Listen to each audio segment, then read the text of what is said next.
Today's blog post is about changing over to this audio format and specifically about changing the style or the topics that I write about because a new format means changes in what I'm literally writing. And it also probably has something to do with aging and going through various developmental stages as a creative person. Next week, I will have a little bit more about technology changes and how they've affected me. But for this week, it's all about the writing. One of the factors I'll need to think about is length. I've written 4 or 5 novels and a number of long stories or novellas. I like to do a lot of character development, and I like to write realistically. And in real life, large and exciting events don't usually happen day after day, one after another, as they do on television adventure shows and things like that. So in my stories, I've liked to include the passage of time. While people are getting ready for a change happens and then they adjust to the change. But I don't think that long format's going to work for me now. Also, what the purpose of what I'm writing is changing. There was a time when I felt that I could use my words to improve or change or reform the world. I'm not sorry I tried, and I'm not saying I had zero effect, but there was a time where I believed that people were making choices that were damaging to other people in the earth because they didn't understand, because they weren't aware of what they were doing, and that I could just tell them and then they would know. And that turned out not to be true. Then there was a time where I did a lot of writing about people who live under the radar, people who aren't really hiding from mainstream society. It's just that people don't notice them. I wrote about people who lived in working class Indianapolis, where I grew up, and I felt that we needed to have someone write about us who wasn't an outsider, who was using kind of an anthropology model. And I felt that some of the people within our community who wrote about us inadvertently exploited themselves or us for the benefit of people outside our world who, I hate to say it, but you know, some stories made us into the creatures in the zoo, and it made the readers be people who paid tickets to come and look at us in our cages. And I didn't like that. And I wanted us to write about ourselves and for us to have books and stories we could read that we could understand and we could find common experience with the person who wrote it. Now, LGBT plus people are represented in fiction everywhere, but that was not always true. Sometimes in a story, people would put in a gay male best friend for a female character, something like that.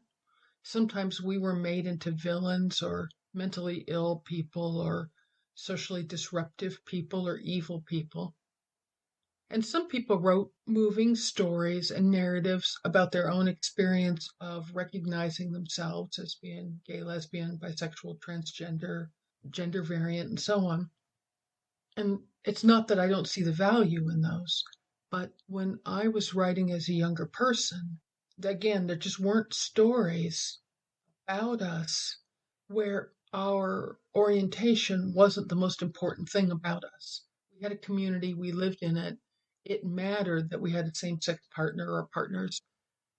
It mattered how society treated us. It mattered what kind of job we had, our social status. It's not like that was going to be ignored, it was going to be a factor. But I just wanted it to be stories about people doing people things. Well, now, as I've said, there are a lot of stories like that, and I'm not sure that the world needs me to keep doing that. The last thing I used to work on that I just don't think has a realistic outcome as far as a goal is I used to write to try to elicit empathy. I've written stories about characters who are hard to understand, hard to love, hard to not see as bad people, making poor decisions with little self knowledge, doing harmful things, and not writing to make an excuse for what they did, or not to say that the damage or problems they caused weren't serious, but trying. I think the closest person I could say that I was emulating was somebody like Charles Dickens, who had villains, but we also see how the villain came to be. And that's what I was trying to do. I was trying to help people see why a person might have a beat up, rusty, noisy car that hasn't been inspected, why a person's grammar might not be perfect by what middle class standards are supposed to be, why a person might be a bad parent or a bad mentor, why a person who has good judgment might use bad judgment, why a person might succumb to alcohol or drug dependence and things like that. And I'm going to be honest, living in a world in which people are not willing to wear a mask to come into a bakery or a small restaurant or a shop for 5 minutes tells me just how much empathy many modern people have. I do see empathetic, kind, loving, caring people around me. I'm not saying the world's devoid of such people, but in my stories, I've been asking a lot of people in terms of personal development. And I can see from social unrest, protests, online anger, willingness to join cults and conspiracies, and plain old apathy that I may be holding people to a measure that they can't measure up to. I don't know why. Were people always like this and I just didn't know it? Or have things been hard and people have kind of crumbled? Or have people with an agenda gotten in and created monsters out of my fellow humans? I don't know.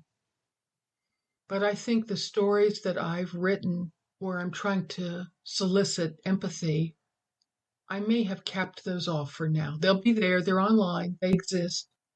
Even if the times they were written in have become historical times, I think they're still understandable. I think they're not things that people can't get a context for. So I'll leave them where they are.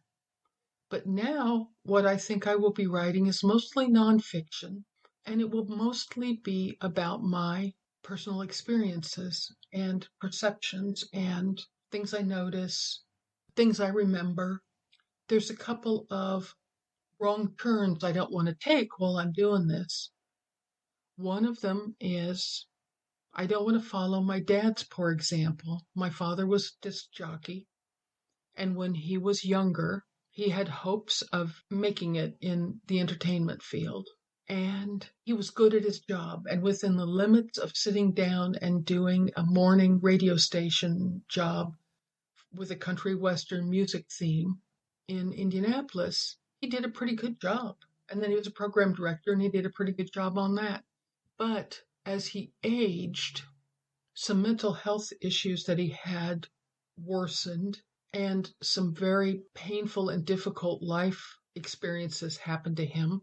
He deteriorated into someone, I hate to say it. It feels bad to say things about people who have no longer here to defend themselves, but my father was a bully, a blowhard, a bag of hot air.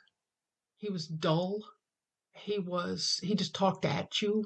He tried to overcome you with a stream of nonsensical religious and philosophical stuff that nobody wanted to hear. And he alienated and pushed away other people with his fanatical beliefs and his manner of presenting them. I have a great deal more self awareness, I think, than my dad did, and I've gotten a lot more help. I reached out for help and gotten a lot more help through my life to keep myself from turning down a path like that. But of course, I worry with a limitless recording time would let me record as much as I wanted to record and post it wherever I wanted to post it and leave it there. I'm going to have to be the one who self regulates because the temptation to be tiresome and adding to the clamor of discordant chatter all around me, in a busy cafe where people are talking too loud about things that don't matter to people who don't want to hear them at their table. I don't want to be another person that's making it even more miserable to be in Panera than it already is on a particular day, only on the internet. So length is already an issue anyway, so shorter is going to be better for that. The other thing is that I'm prone. My father was born in the year of the rooster, and so was I, obviously, much later. But people born in the rooster years can be vain and mistaken about how good we are at something and how much we're valued by other people. We can be perceived as silly, vain, foolish, clownish, and we don't even know it. Or we can be actually really doing a great job and be saying wonderful things, but particularly because I was born in 1957, which is the year of the lonely rooster, the rooster nobody wants to hear, the rooster that people throw shoes at if it crows when the morning light comes up.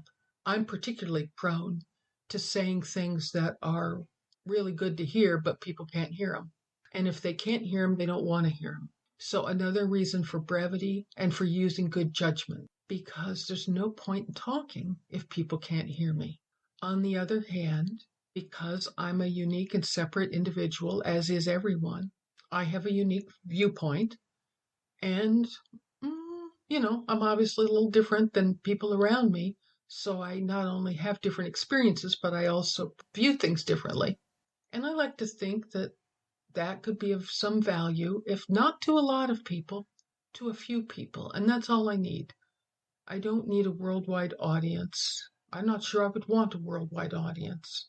But I do like to think that there's a few people somewhere who are not finding what they want to listen to or read or hear that I might be able to provide. So I'm going to do my best, try to work with the technology that exists and at a length and on a topic that are suitable with my adapted self and go forward from here. Thanks for your time today.